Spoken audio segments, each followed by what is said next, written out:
ओ जी, क्या हाल चाल सबका। होपफुली सारे दुरुस्त हैं। एक सवाल मेरे दिल में काफ़ी टाइम से आ रहा था, तो सोचा आप लोगों से पूछ लूं। This question is from a male perspective, but it would be ideal to get an understanding of a female perspective as well. तो फीमेल्स भी इन्वॉल्व हो सकती हैं इस कन्वर्सेशन में। मेरा सवाल ये है कि आज की डेट में भी लोग शादी क्यों करवा रहे हैं। स्टोरी ये है कि मेरे कज़न की रिसेंटली शादी हुई।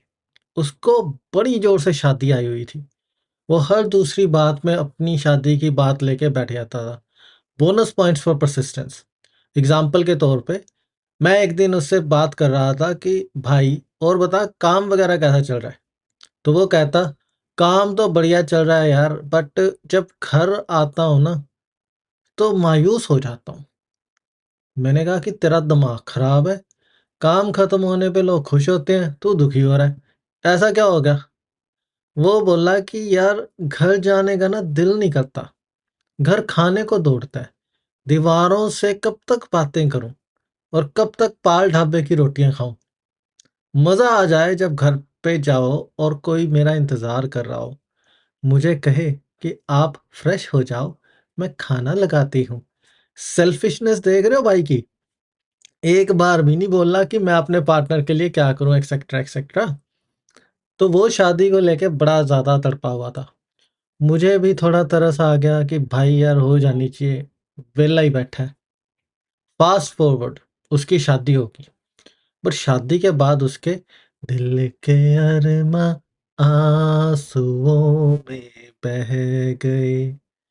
भाई भाभी खाना तो बड़ा अच्छा बनाते हैं, पर बनाते कभी नहीं है।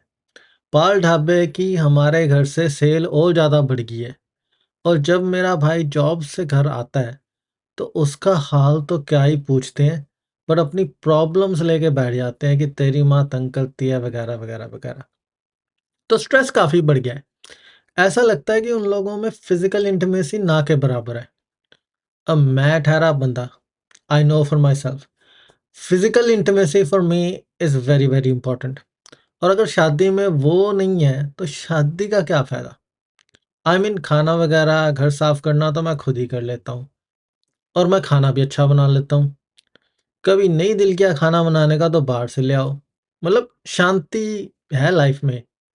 और टू बी ऑनेस्ट, आज की डेट में इंटीमेसी के लिए शादी की ज़रूरत तो है नहीं। काफ़ी कुछ कैजुअली चल रहा है। I asked one of my close friends, वो मेरे से खुली बातें करता है। वो बता रहा था कि भाई शादी के बाद ना रिश्तेदारों के बड़े काम बढ़ जाते हैं। घर आकर दिल ही नहीं करता कोई इंटीमेसी का, होता है कि यार तू सो जा आराम से। बाहर सबको दिखा रहे हैं कि हमारी जैसी जोड़ी नहीं है, और घर के अंदर बात ही ढंग से नहीं होती। इंटीमेसी तो छोड़ ही दो। कई और लोगों से मैंने पूछा, उनकी भी यही स्टोरी है। थोड़े बहुत रीज़न है जो मेरे को समझ में आते हैं कि हाँ भी शादी करा लेनी चाहिए। फॉर एग्जांपल, पहला, परिवार का प्रेशर। मेन चीज़ तो यही है कि रिश्तेदार क्या कहेंगे, इतना बड़ा हो गया है अभी तक शादी नहीं करी, तो करवा लो। शादी का लड्डू जो खाए वो पछताए, जो ना खाए वो भी पछताए। इस डायलॉग के पीछे जितना खर्चा हिंदुस्तानियों ने किया है ना भाई, कई देशों की जीडीपी इस खर्चे से कम होएगी। दूसरा रीज़न, बच्चों के लिए। कई लोगों को अपना वंश आगे बढ़ाना है, और बेसिकली जो प्रॉपर्टी बनाई है वो भी किसी के नाम करनी होती है, तो बच्चे तो चाहिए। और बुढ़ापे में हमारा सारा भी बनेंगे, तो मतलब कि इंश्योरेंस पॉलिसी भी होनी चाहिए। इमोशनल कंपेनियनशिप, भाई सुख दुख बांटने के लिए कोई मिल जाता है, बट पता नहीं यार आजकल दुख दुख ही बंट रहे हैं, सुख तो बंट ही नहीं रहा। और जिन लोगों को मैं शादी में देख रहा हूँ उनके स्यापे ही सुन रहा हूँ, कोई अच्छी बात नहीं बोलता। दो पैग पिलाने पड़ते हैं, फिर सच निकलता है। मोस्टली जो मैं देख रहा हूँ कि शादी के नुकसान बहुत ज़्यादा है। शादी के लॉज मुझे थोड़े वन साइडेड लगते हैं।